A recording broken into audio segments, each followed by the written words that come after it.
just got installed a comp stage 4 clutch and a comp ultra lightweight flywheel. So all new clutch setup and stuff.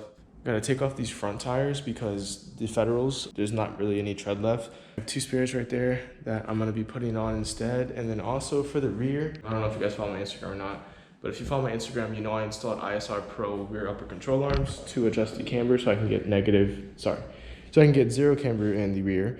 Since I'm getting the wheels mounted tomorrow, I'm gonna take them off and have them ready.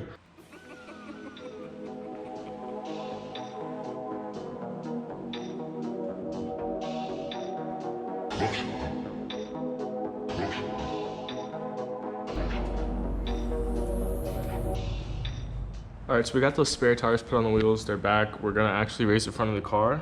And hope it doesn't look too weird with the huge wheel gap, even though that's how I wanna run it.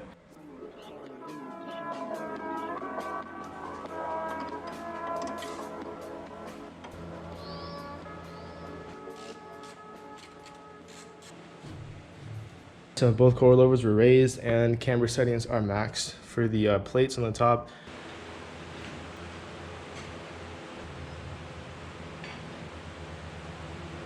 Some new registration.